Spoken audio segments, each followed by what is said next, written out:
I'm Remy Clark. I'm the younger sister of Encarna. We were 12 in the family. She was the first, and I was number 9. So I grew up. The youngest time that I remember was in her wedding. I was her flower girl, and I remember going to the church, and then later on the reception where I turned around and got dizzy, fell on the ground, and Encarna picked me up. Our childhood was always there with Encarna. Encarna came around and took us out to drives, excursions, and stuff like that, and especially during the war. And she was such a brave and loving person. I remember one instance when we were out in the mountains to get away from the Japanese. They somehow got in a fight, a verbal fight with my sister. They got so mad that they decided to take all of my mother, my 2 sisters, her, my brother, who was 16 years old, and her mother-in-law.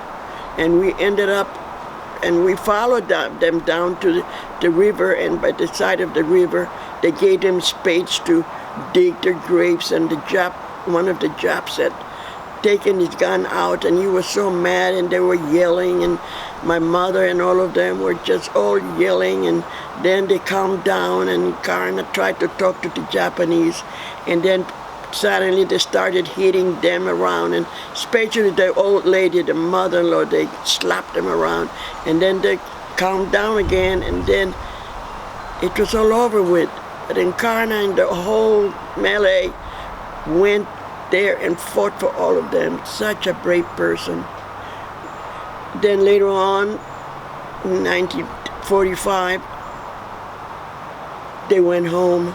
We saw them off to the Red Cross ship, and we went, cried a lot. And then in 1948, I wrote her and told her if I could come and stay with her. 2 years later, my father put me on a ship. I was 15 years old then. Put me in a ship, and 21 days later, I reached the United States. Encarna was so happy to see me and gave me such a good welcome. Junie was 9 years old. Richard was 6.5 or 6 years old, ready to go to kindergarten. Kitty was looked just like her father, so determined, and she was the little kid, and Betsy was still a baby in arms. Later on, I got married, and my husband, Mike, was stationed at the Presidio. I went and I got pregnant, and I went up to Encarna, and I said to her that I was scared, and that could she tell me all about it, and she said, I'll do something better, I'm also pregnant. And I couldn't believe it, so we were pregnant together. 6 months later, Winnie was born, such a beautiful child with all that red hair. Less than a week later, my baby was born, and I had a son, Jack. Later on, in the middle of the Cold War, my husband got orders to go to Germany, and the military required for us to have a permanent state address and a next of kin. So we went to Encarna and asked her if she could be our next of kin, and could we have her address as our stateside address. So she said, of course, and we did. And for the next 16 years, number 8 Ridgewood Avenue was our stateside address, and she was our next of kin. We tried to visit her every time we could, and it was hard sometimes. We lived in Texas, and I remember going to San Francisco 2 or 3 times to visit her. In those days, they did not have freeways, nor invented the disposable diapers or air-conditioned cars. And believe me, it was horrendous to make that trek with babies in the car and crossing several deserts.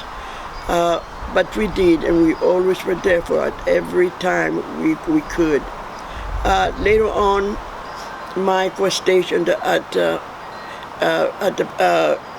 Sharp Army Depot. We decided that we wanted to retire. We went over to Encarna and we talked about it. Encarna said, "Go do it." It said because Vietnam was getting hot, and we felt my husband had enough rank to retire at that time. He was just 40 years old.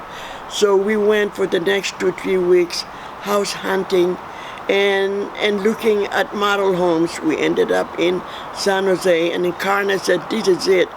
There's a lot of military contracts to the companies around, and you could do a lot." And so we did, and the rest is history. Encarna was so good to us. I was the only one that she petitioned. All these people that came behind us, my relatives, were either petitioned by me or by themselves. But and I feel so proud that Encarna petitioned me. And she was such a beloved sister, more like a second mother. And I do love her. I'll miss her always. And I owe her a lot of great gratitude, great debt to her for bringing me over. And I never thought I would make it. And with her help, I did. Thank you, Encarna.